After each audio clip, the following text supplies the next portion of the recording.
বিসমিল্লাহির রহমানির রহিম।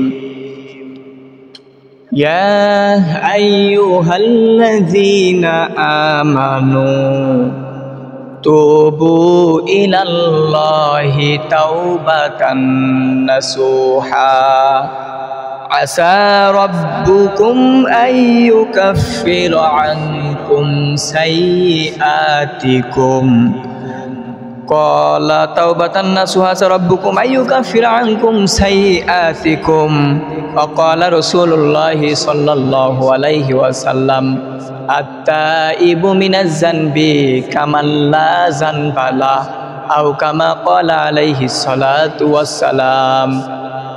ইন্নাল্লাহা ওয়া মালাইকাতাহু ইউসাল্লুনা আলান নবী ইয়া আইয়ুহাল্লাযীনা আমানু সাল্লু আলাইহি ওয়া সাল্লিমু তাসলিমা। সকলে দরুদ ইব্রাহিম পড়ি।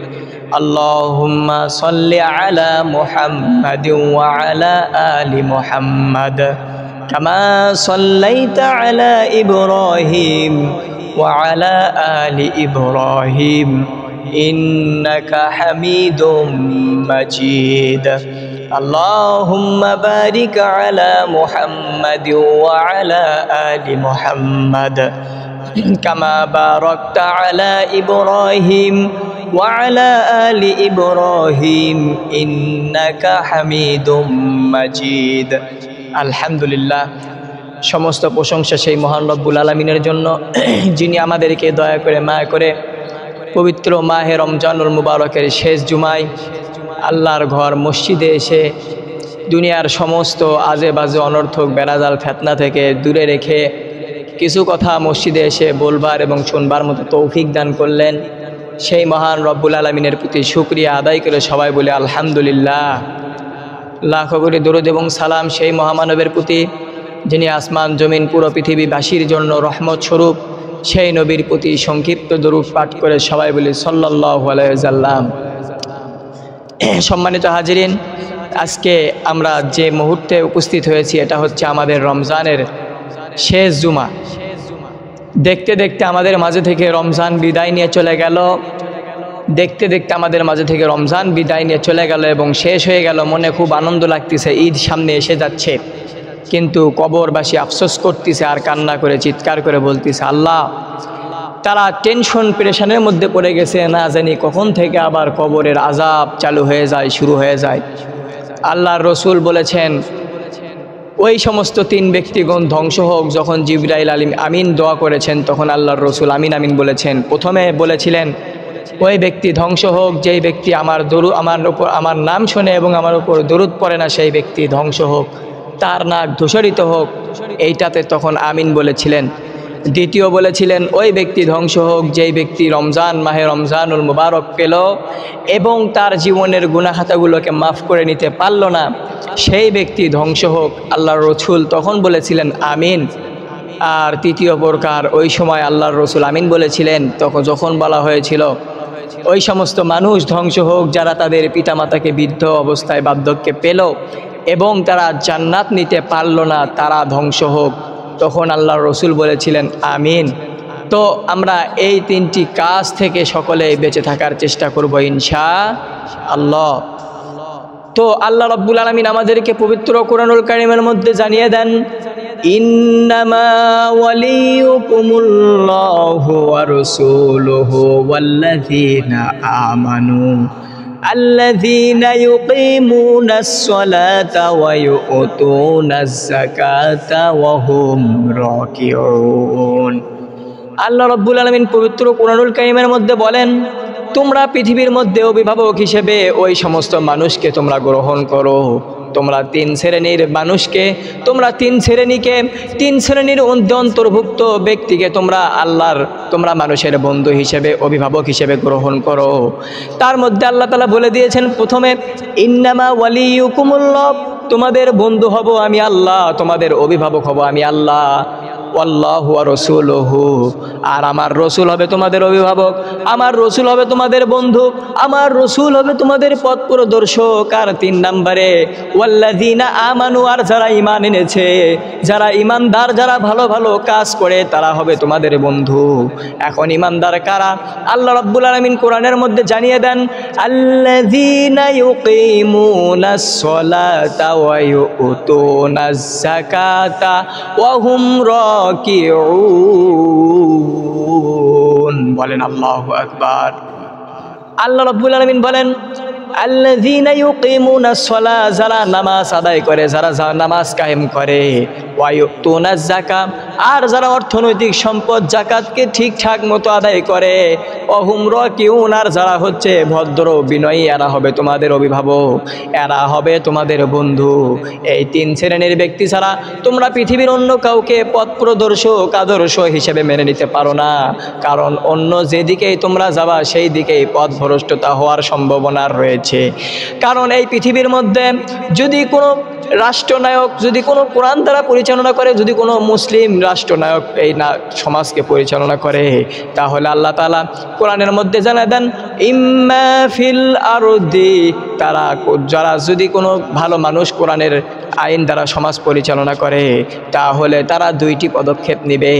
1 নাম্বার আকিমুস সালাতা ওয়া আতুজ যাকাত, তারা 1 নাম্বার নামাজ কায়েমের আন্দোলনের জন্য কাজ করবে এবং নামাজকে 5 ওয়াক্ত নামাজকে ফরজ করবে, বাধ্যতামূলক করে দিবে। আর 2 নাম্বার অর্থনৈতিক সম্পদকে তোমাদের সকলের জন্য ট্যাক্স নয়, এটা হচ্ছে বাধ্যতামূলক সকলকে আদায় করার জন্য বাধ্য করে দিবে। আর এই জন্যই আমাদের দরকার এই সমস্ত ভালো ভালো মানুষকে আমাদের বন্ধু বানান। এইটা হচ্ছে আমরা অভিভাবক এই 3 শ্রেণীর ব্যক্তিকে বানাবো। এরপরে আমাদের মাঝে থেকে রমজান বিদায় নিয়ে চলে গেল, জানি না আমাদের জীবনের কতটুকু গুনাহ মাফ। এই জন্য আমাদের 11টি কাজ রয়েছে।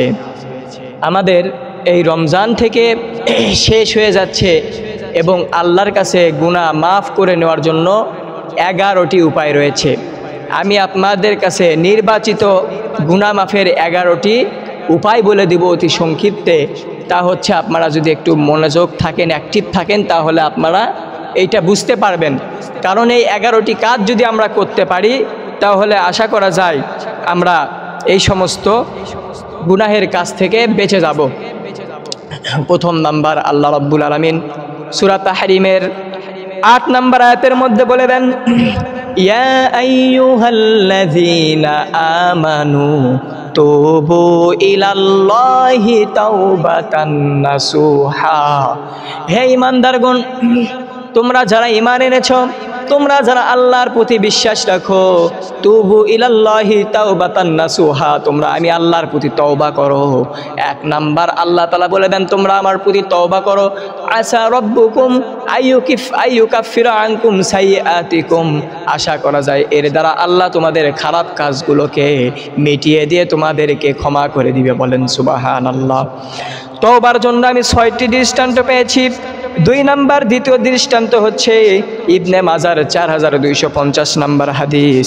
আল্লাহর রসুল বলেন, আত-তাইবু মিনাজ জানবি কামান লা জানবা লাহু, তওবা থেকে, গুনাহ থেকে তওবাকারী ওই ব্যক্তির মতো যেই ব্যক্তির জীবনের মধ্যে কোনো গুনাহ নেই, যেই ব্যক্তি নিষ্পাপ মাসুম, ওই ব্যক্তির মতোই যে ব্যক্তি গুনাহ থেকে তওবা করে। বলেন সুবহানাল্লাহ। গুনাহ থেকে তওবা করার তৃতীয় দৃষ্টান্ত ইবনে মাজার 4251 নম্বর হাদিসের মধ্যে আল্লাহর রসুল বলেন, ক্বালা রাসূলুল্লাহি সাল্লাল্লাহু আলাইহি ওয়াসাল্লাম, কুল্লু বানি আদম খাত্তাউন ওয়া খায়রুল খাত্তাই ওয়াত তাওয়াবুন, নিশ্চয় প্রতিটি বনি আদম গুনাহগার, খতাকারী, ভুলকারী গুনাহ করবে, তবে এর মধ্যে উত্তম গুনাহকারী হচ্ছে যে গুনাহ করার পরে তওবা করে। বলেন সুবহানাল্লাহ। 4 নম্বর দৃষ্টান্ত ইবনে মাজার 4253 নম্বর হাদিস, হযরত আব্দুল্লাহ ইবনে আমর রাদিয়াল্লাহু তাআলা আনহু থেকে বর্ণিত, ক্বালা রাসূলুল্লাহি সাল্লাল্লাহু আলাইহি ওয়াসাল্লাম, আন্নাল্লাহা ইয়াকবালুত তাওবাতাল আবদা মা লাম ইউগাররির। আল্লাহ তাআলা আল্লাহর রসুলকে জানিয়ে দেয়, আল্লাহর রসুল বলেন, মৃত্যুর আগ পর্যন্ত নিশ্চয়ই আল্লাহ তাআলা মানুষের প্রতিটি তওবাকে কবুল করে নেয়। অর্থাৎ মৃত্যু যতক্ষণ পর্যন্ত আমাদের সামনে হাজির না হয় ততক্ষণ পর্যন্ত আল্লাহ রাব্বুল আলামিন আমাদের তওবাকে কবুল করে নেয়। বলেন সুবহানাল্লাহ। এই জন্য আমরা যতক্ষণ পর্যন্ত বেঁচে আছি সর্বদা আমাদের তওবা করা দরকার। কারণ আমরা কখন মারা যাব আমাদের কারো জানা আছে? আমরা কি কেউ জানি কখন মারা যাব? এই জন্য আমাদের সর্বদা দরকার হচ্ছে আমাদের বেশি বেশি তওবা করা। পঞ্চম নাম্বার দৃষ্টান্ত তিরমিজি শরীফের 3538 নাম্বার হাদিস। হযরতে হুরায়রা রাদিয়াল্লাহু তাআলা আনহু বলেন, আন্নাল্লাহা আফরাহা বিতাওবাতি আহাদিকুম মিন আহাদিকুম বিদালালাতিহি ওয়াজাদাহা। হযরত হুরায়রা রাদিয়াল্লাহু তাআলা আনহু থেকে বর্ণিত, রাসূলুল্লাহ সাল্লাল্লাহু আলাইহি ওয়াসাল্লাম বলেছেন, কোনো বান্দা যদি গুনাহ থেকে তওবা করে তাহলে আল্লাহ রাব্বুল আলামিন তার প্রতি এত সন্তুষ্ট হন, এত খুশি হন যা বলে বোঝানোর মতো নয়।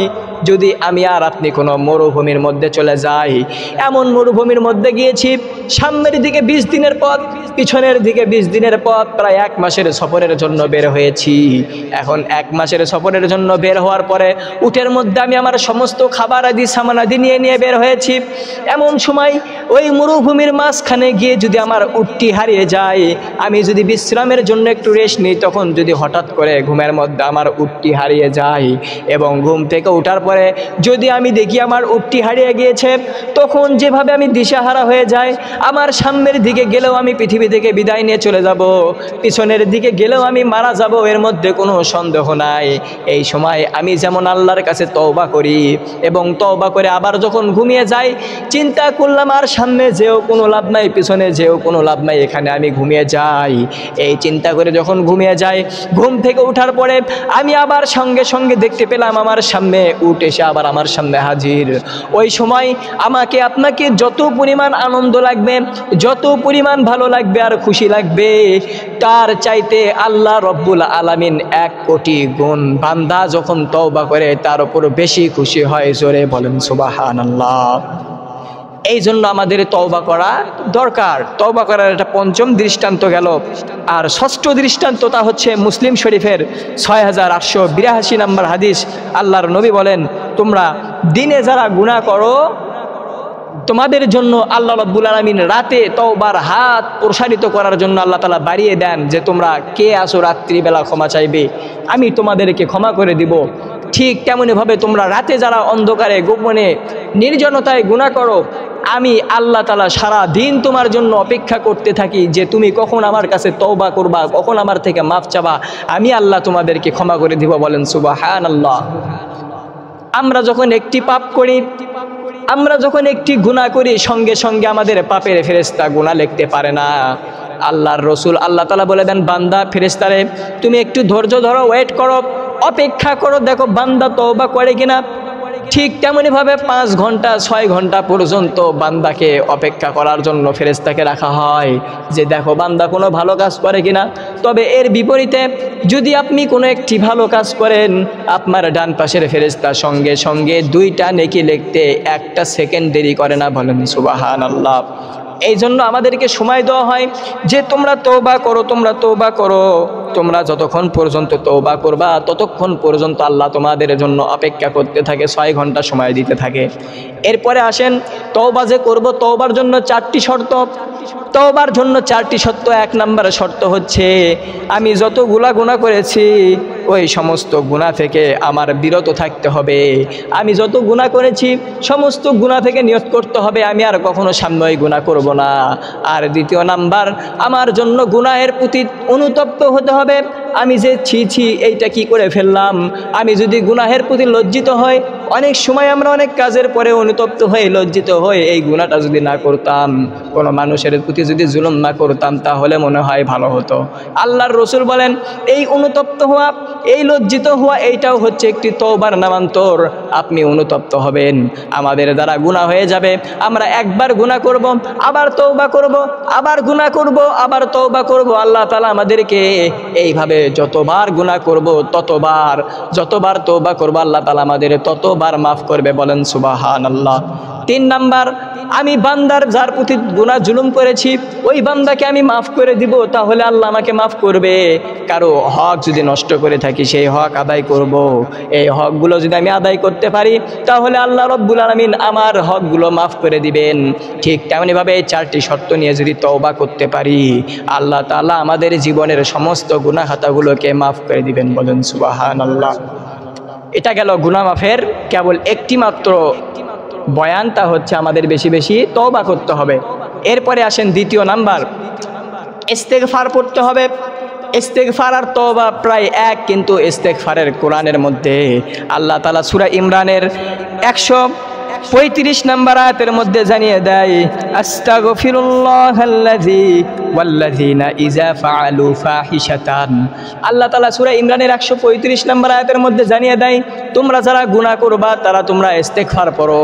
এই ইস্তেগফার সম্পর্কে কোরআনের মধ্যে আল্লাহ জানিয়ে দেয়, ওয়াল্লাযীনা ইযা ফাআলু ফাহিশাতান আও যালামু আনফুসাহুম যাকারুল্লাহ ফাস্তাগফারু লিযুনুবিহিম ওয়া মান ইয়াগফিরুয যুনুবা ইল্লাল্লাহ ওয়া লাম ইউসিররু আলা মা ফাআলু ওয়া হুম ইয়ালামুন। বলেন আল্লাহু আকবার।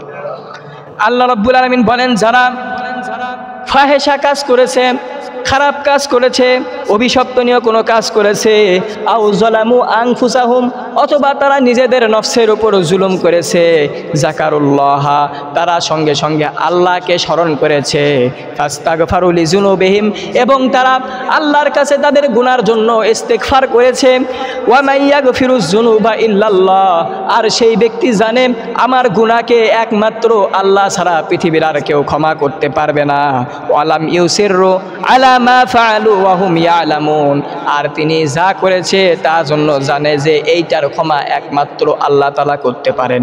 আর এই ব্যক্তি যে তওবা করেন, এই তওবা করার দ্বারা তার জন্য কি ফায়দা, আল্লাহ তাআলা সূরা ইমরানের 136 নম্বর আয়াতের মধ্যে জানিয়ে দেন, উলাইকা জাযাউহুম মাগফিরাতুম মির রাব্বিহিম, ওই সমস্ত ব্যক্তিরা যারা গুনাহ করার পরে গুনাহ থেকে তওবা করবে, তাদের জন্য তাদের রবের পক্ষ থেকে ক্ষমার ঘোষণা রয়েছে, ক্ষমার পুরস্কার রয়েছে, এর মধ্যে কোনো সন্দেহ নাই। বলেন সুবহানাল্লাহ।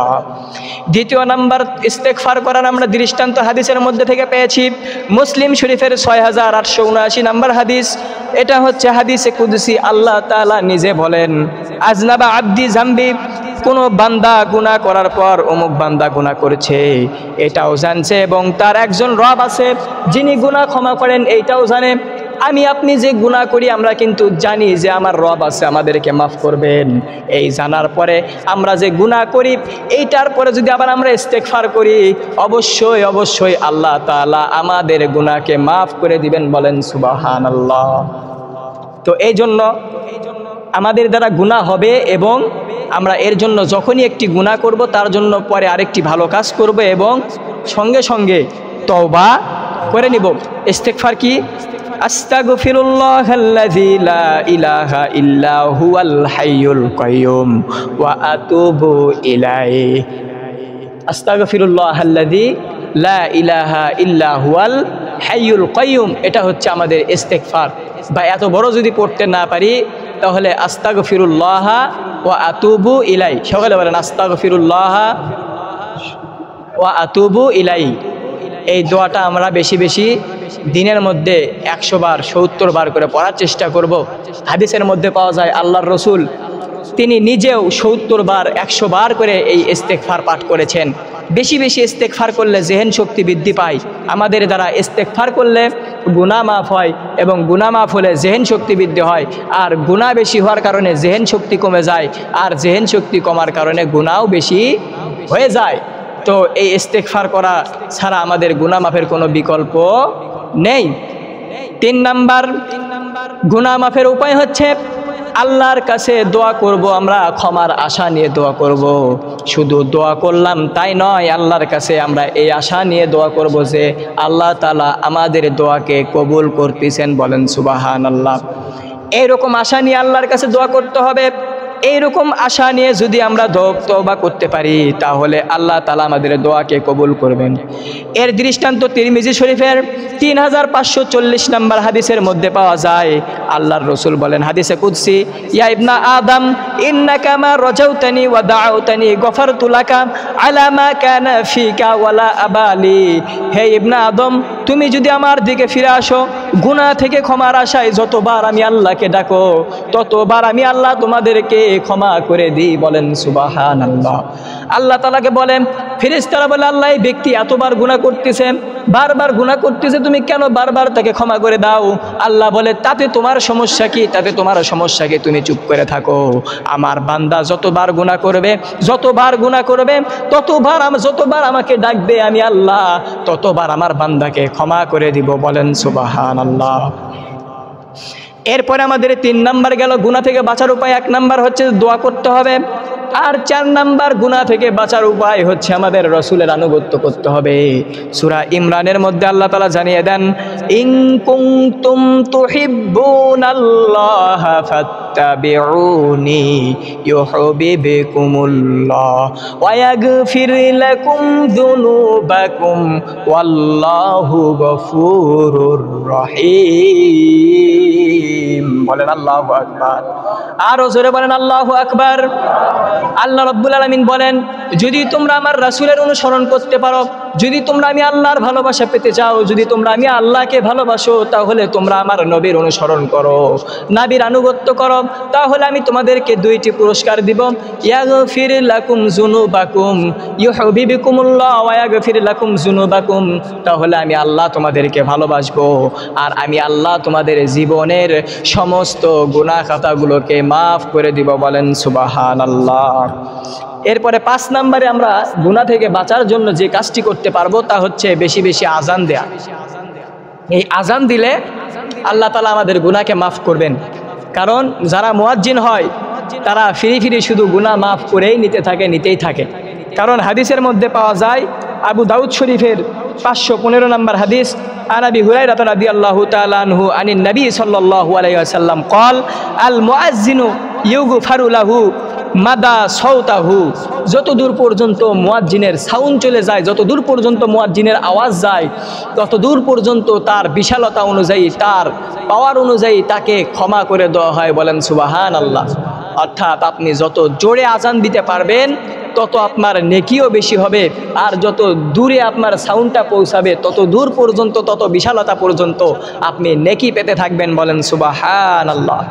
এরপরে 6 নাম্বার, গুনাহ থেকে মাফের জন্য আমাদের যে আমলটা করতে হবে, প্রতিদিন সারা দিনের মধ্যে অন্তত করে আমাদের 2টি রাকাত নফল নামাজ আদায় করতে হবে, এবং 2 রাকাত নফল নামাজ পড়ে আল্লাহর কাছে দোয়া করতে হবে, আল্লাহ এই নামাজটি আমি তোমার সন্তুষ্টির জন্য আদায় করলাম, এই নামাজটি আমি তোমার সন্তুষ্টির জন্য আদায় করলাম, তুমি আমার জীবনের গুনাহ খাতা এর ওসিলায় মাফ করে দিও, বলেন সুবহানাল্লাহ।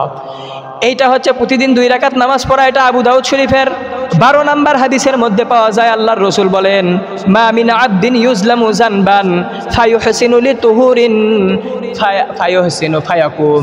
আল্লাহর রাসূল বলেন, যদি কোনো ব্যক্তি গুনাহ করলো, একটি গুনাহ করার পরে সুন্দরভাবে সে ব্যক্তি ওযু করলো, পবিত্রতা অর্জন করলো, এবং মসজিদের মধ্যে সে 2 রাকাত নামাজ আদায় করলো, আল্লাহ তাআলা ওই ব্যক্তির জীবনের সমস্ত গুনাহ খাতাগুলোকে মাফ করে দিবেন, বলেন সুবহানাল্লাহ।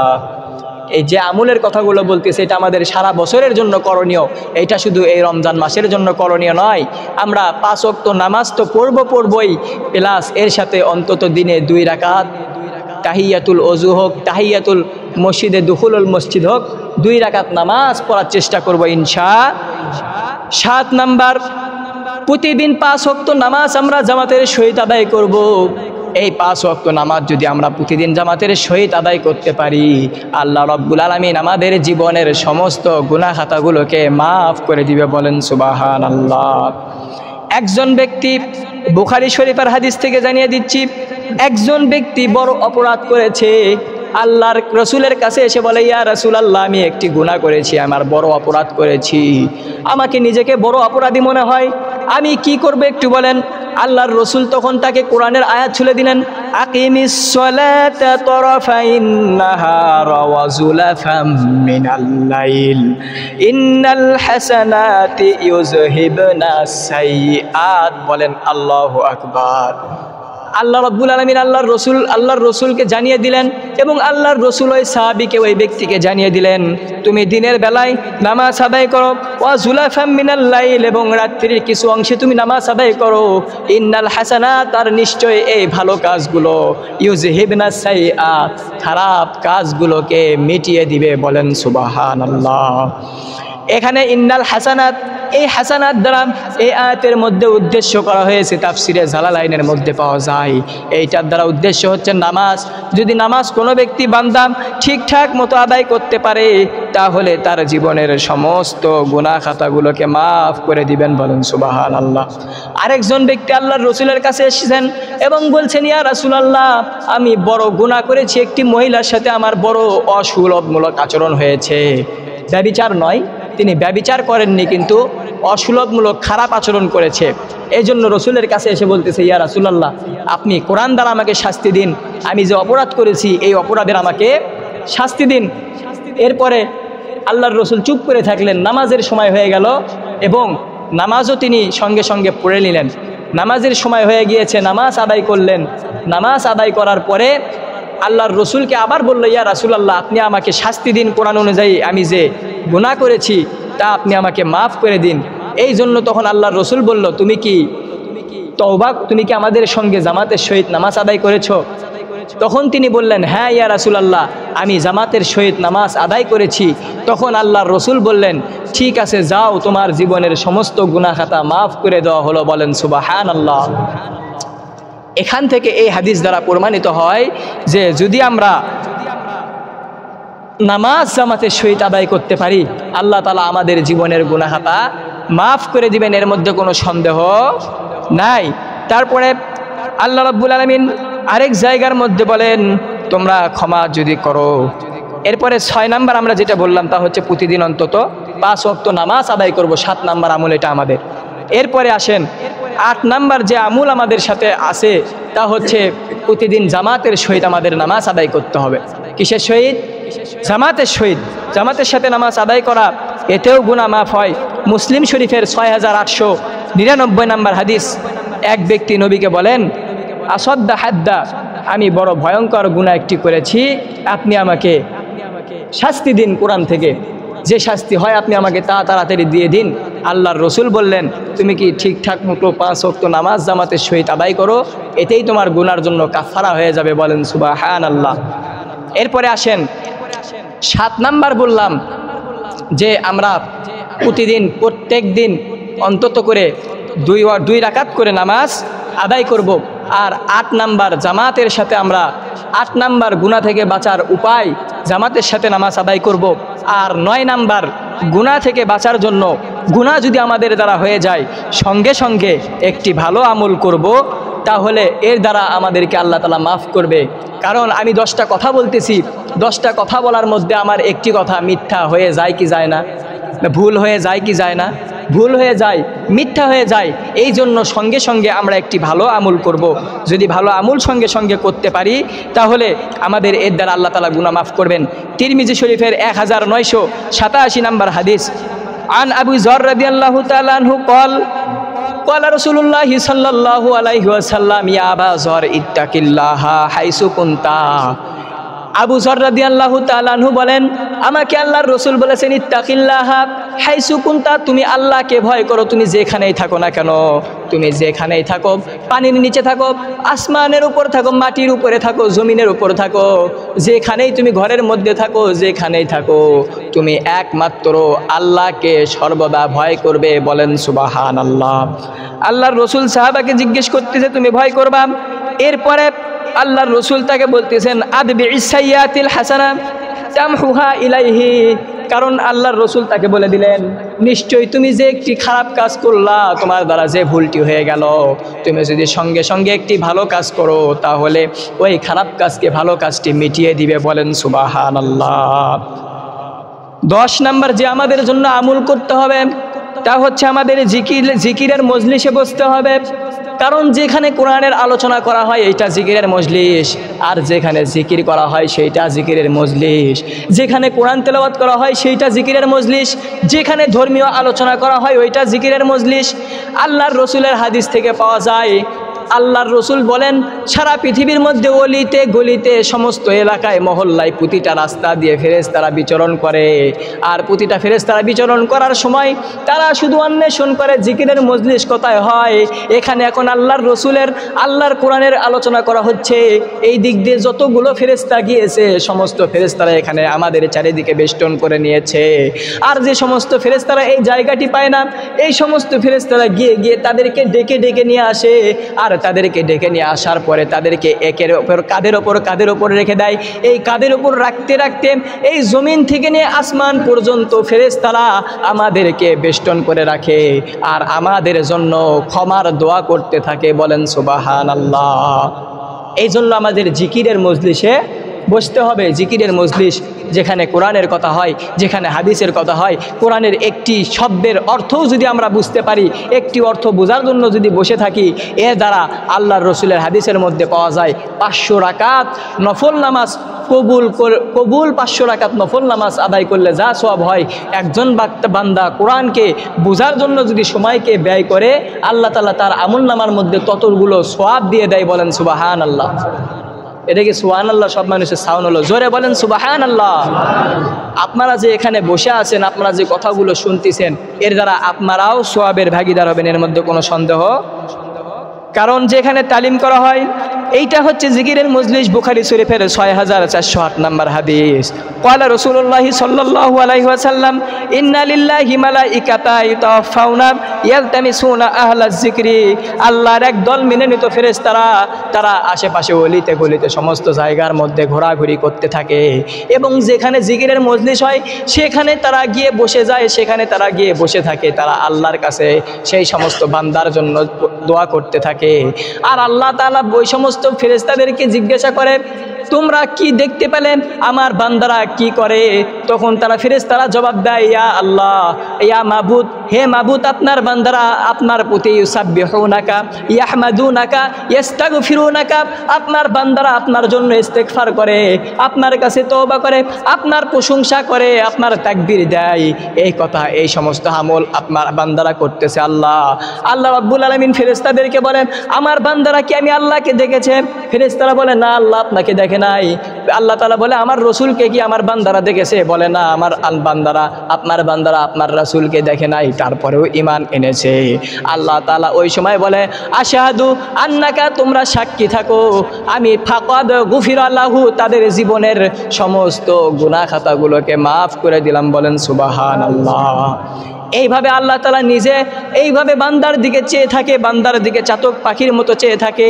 আপনি যখন দুনিয়াবি কোনো কাজ করেন তখন আপনার প্রতি আল্লাহ যতটুকু ধ্যান না দেয়, আপনি যখন নামাজের মধ্যে দাঁড়িয়ে যান, আপনি যখন যে কোনো ভালো কাজ করতে থাকেন, তখন আল্লাহ আপনার দিকে এত গভীর মনোযোগ হয়ে যায়, এত আপনাকে দেখতে থাকে যে বান্দা কখন আমার প্রতি তওবা ইস্তেগফার করে, আমি আমার বান্দার জীবনের সমস্ত গুনাহ খাতাগুলোকে মাফ করে দিব। বলেন সুবহানাল্লাহ। এই জন্য 10 নম্বর আমল হচ্ছে আমাদের জিকিরের মজলিসে বসা। আর 11 নম্বর আমল হচ্ছে দিনের মধ্যে বেশি বেশি আমাদের জিকির করা। আর 2 মিনিটে আমি শেষ করে দেব। জিকির করা আল্লাহ তাআলার, কারণ আলহামদুলিল্লাহ, আল্লাহু আকবার, লা ইলাহা ইল্লাল্লাহ, এইগুলো হচ্ছে আমাদের জিকির। এখানে মুসলিম শরীফের 1239 নম্বর হাদিসের মধ্যে পাওয়া যায়, মাই ইউসাব্বিহু লিল্লাহি ফি দুবুরি সলাতিহি সালাসা ওয়া সালাসিনা হামিদাল্লাহ সালাসিনা ওয়া সালাসিনা। এইভাবে যে ব্যক্তি প্রতিটা নামাজের পরে 33 বার করে আলহামদুলিল্লাহ, 33 বার করে আল্লাহু আকবার, 33 বার করে সুবহানাল্লাহ পাঠ করবে, আল্লাহ তাআলা ওই ব্যক্তির জন্য পাহাড় পরিমাণ সওয়াব, সমুদ্রের পরিমাণ ফেনা পরিমাণ যদি গুনাহ হয়ে যায়, আল্লাহ তাআলা তার জীবনের সমস্ত গুনাহ মাফ করে দেবে। বলেন সুবহানাল্লাহ। এই 33 বার করে আমরা মসজিদে পড়তে পারলে ভালো, আর না পারলে রাস্তা দিয়ে যাইতে যাইতে বাড়িতে যাওয়ার পূর্ব মুহূর্তে হলেও 33 বার করে এই আমলগুলো করার চেষ্টা করব ইনশাআল্লাহ। আরেকটি শেষে হচ্ছে যা 99 বার হয় 33 বার করা হলে, আরেকটা দোয়া আমরা এটা পড়ব, লা ইলাহা ইল্লাল্লাহু ওয়াহদাহু লা শারীকা লা লাহুল মুলকু ওয়া লাহুল হামদু ওয়া হুয়া আলা কুল্লি শাইইন কাদির। এই দোয়াটা করলে আমাদের 100 বার হয়ে যায়। আর এই 100 বার যদি আমরা এই আমলটা করতে পারি প্রতিদিন 5 ওয়াক্ত নামাজের পর, আমাদের দৈনিক সমুদ্র পরিমাণ ফেনা পরিমাণ গুনাহ যদি হয়ে যায়, আল্লাহ আমাদেরকে মাফ করে দিবে। বলেন সুবহানাল্লাহ। কারণ বেশি বেশি তওবা করতে হবে। আমরা কখন মারা যাব এর কোনো গুনার তো গ্যারান্টি নাই। আর এই আমলগুলো করা অবস্থায় যদি আমরা মারা যেতে পারি, তাহলে এটা আমাদের মৃত্যু ভালো হলো না খারাপ হলো? সবাই বলেন ভালো হলো না খারাপ হলো? তওবা অবস্থায় আমাদের মৃত্যুটা হয়ে গেল। এই জন্য আমি আপনাদেরকে রিভাইজ করে আরেকবার শোনাবো যে আমরা যে 11টি আমল করব, এই 11টি গুনাহ থেকে মাফ পাওয়ার জন্য নির্বাচিত 11টি আমল আমরা করব। তার মধ্যে 1 নাম্বার হচ্ছে বেশি বেশি আমরা তওবা করব। 2 নাম্বার বেশি বেশি আমরা ইস্তিগফার পাঠ করব। 3 নাম্বার হচ্ছে আমাদের জন্য ক্ষমার আশা নিয়ে আল্লাহর কাছে বেশি বেশি দোয়া করব। 4 নাম্বারটা হচ্ছে আমরা নবীর আনুগত্য, নবীর আদর্শকে অনুসরিত হয়ে আদর্শিত হব। 5 নাম্বারটা হচ্ছে আমরা একটু মসজিদে বেশি বেশি এসে আজান দেওয়ার চেষ্টা করব, মসজিদকে ঝাড়ু দিব, মসজিদকে পরিষ্কার করার চেষ্টা করব। এইটা হচ্ছে আমরা বেশি বেশি করার চেষ্টা করব। আর 6 নাম্বার প্রতিদিন অন্তত 2 রাকাত নফল নামাজ আদায় করার চেষ্টা করব। 7 নাম্বার প্রতিদিন 5 ওয়াক্ত নামাজ আমরা আদায় করব। 8 নাম্বার প্রতিদিন 5 ওয়াক্ত নামাজকে জামাতের সহিত আদায় করার চেষ্টা করব। আর 9 নাম্বার যে আমল আমাদের, তা হচ্ছে যে গুনাহ হয়ে গেলে, আমরা যদি কোনো গুনাহ করে ফেলি, সাথে সাথে একটি ভালো আমল করব। আর 10 নাম্বার আমরা বেশি বেশি জিকিরের মজলিসে বসে থাকব।